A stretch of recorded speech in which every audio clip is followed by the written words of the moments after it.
अच्छा जी, उसके बाद जो आज हमने टॉपिक पढ़ना है वो है ई कॉमर्स, ठीक है, इलेक्ट्रॉनिक कॉमर्स। कॉमर्स ये होता है कि जब हम लोग ना ऑनलाइन यानी कि नेट के थ्रू जब हम लोग बाइंग एंड सेलिंग कर रहे होते हैं, चीज़ें खरीद रहे होते हैं, बेच रहे होते हैं, सारे कारोबार वगैरह कर रहे होते हैं इलेक्ट्रॉनिकली यानी कि नेट के थ्रू और कंप्यूटर के थ्रू, मोबाइल के थ्रू, तो ये सारा आ जाता है ई कॉमर्स। यानी कि आप जाते हैं दराज वगैरह पे या डिफरेंट जो आपके पास प्लेटफॉर्म्स हैं वहाँ पे आप ऑनलाइन शॉपिंग करते हैं, किसी ब्रांड की वेबसाइट खोलते हैं, वहाँ से ऑनलाइन कुछ चीज़ ऑर्डर करते हैं। तो ये आप सेलिंग बाई कर रहे हैं ना चीज़ें वहाँ पे, इसी तरह कुछ सेलिंग कर रहे होते हैं लोग वहाँ पे।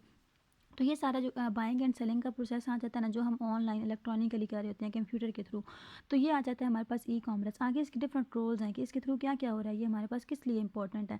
सबसे पहले आ जाता है इलेक्ट्रॉनिक बैंकिंग, ठीक है। बैंकिंग कैसे कर रहे होते हैं आप, जिस तरह वहाँ से कोई चीज़ खरीदी है वहीं से आप अपने क्रेडिट कार्ड के जरिए, डेबिट कार्ड के जरिए उसको बिलिंग भी कर रहे होते हैं, प्राइसेस भी आप साथ ही भेज रहे होते हैं। तो ये क्या आ जाता है हमारे पास, इलेक्ट्रॉनिक बिलिंग आ जाती है कि आप मतलब घर बैठे आप अपने कस्टमर के साथ या फिर अपने जो जैसे आप चीज़ें खरीद रहे हैं उसके साथ आप डील कर रहे हैं। इलेक्ट्रॉनिक शॉपिंग, ठीक है, शॉपिंग आप ऑनलाइन सॉरी शॉपिंग आप घर बैठे ऑनलाइन कर रहे होते हैं, ठीक है। जो चीज़ आपको पसंद आ जाती है आप अपनी मर्ज़ी से वो चीज़ मंगवा लेते हैं और वो आपके एड्रेस के ऊपर पहुंच जाती है। इससे ये होता है कि एक तो आप इजीली है मतलब घर बैठे आराम से आप चीज़ें खरीद रहे हैं, आपको कोई बाहर जाने का इस तरह से मसला नहीं होता, पेमेंट भी आसानी से हो जाती है, बार्गेनिंग वगैरह का भी कोई इशू नहीं होता, तो ये सारी चीज़ें आसानी से हो जाती हैं।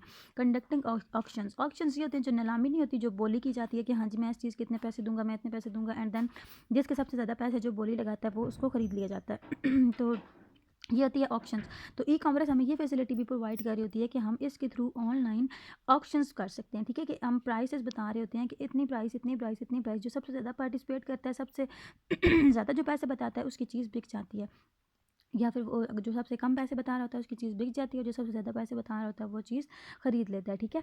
फिर आ जाता है हमारे पास providing customer services. Different services हमें ऑनलाइन मिल रही होती हैं कि जब हम लोग जा रहे होते हैं, कभी कभी आपने देखा होगा कभी स्टाइलो पे सेल लगी हुई है, कभी वर्दा पे सेल लगी हुई है, इस तरह के डिफरेंट ब्रांड्स पे सेल लगी हुई होती है, तो वो क्या कर रहे होते हैं, कस्टमर को डिफरेंट तरह की सर्विसेज प्रोवाइड कर रही होते हैं ताकि वो उनकी चीज़ों में इंटरेस्ट लें और वो उनको अट्रैक्ट करें चीज़ें।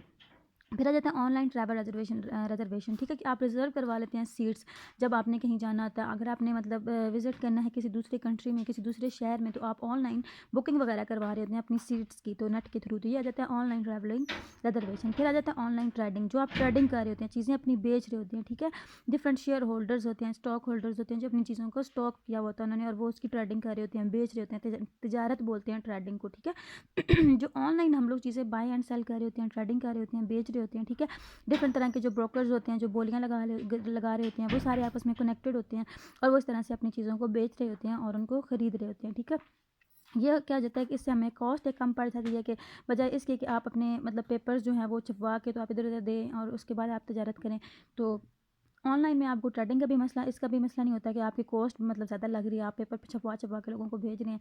सिर्फ इलेक्ट्रॉनिकली आपने जो है वो चीज़ें करनी होती हैं, सारी एक्टिविटीज़ इलेक्ट्रॉनिक करनी होती है और इसमें कोई हमारा पे मतलब इतने चार्जेस वगैरह भी नहीं आते। उसके बाद जो हमारे पास है वीडियो कॉन्फ्रेंसिंग, ठीक है। जो वीडियो कॉल्स होती हैं, दो हैं, एक हमारे पास अगर कंज्यूमर है और एक हमारे पास कस्टमर है, या कस्टमर है और एक जो मतलब चीज़ें बेच रहा है शॉपकीपर है, तो वो दोनों अगर आपस में कम्युनिकेट करना चाहते हैं तो वो वीडियो कॉन्फ्रेंस के थ्रू एक दूसरे से कम्युनिकेट कर सकते हैं। ये कोई भी लोग हैं जो दो लोग आपस में बात करना चाहते हैं वो कैमरा के थ्रू ऑन करेंगे और ऑडियो के थ्रू, माइक्रोफोन्स के थ्रू वो एक दूसरे से अपनी बात पहुँचा सकते हैं और बात कर सकते हैं।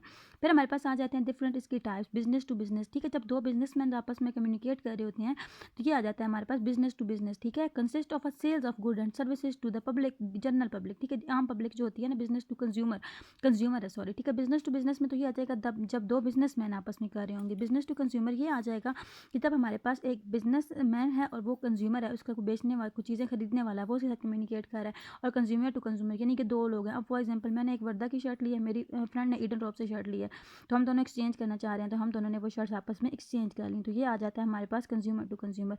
बस इस चैप्टर में से आपने इतना ही करना है, आगे इस चैप्टर में से हमने और कुछ भी नहीं करना।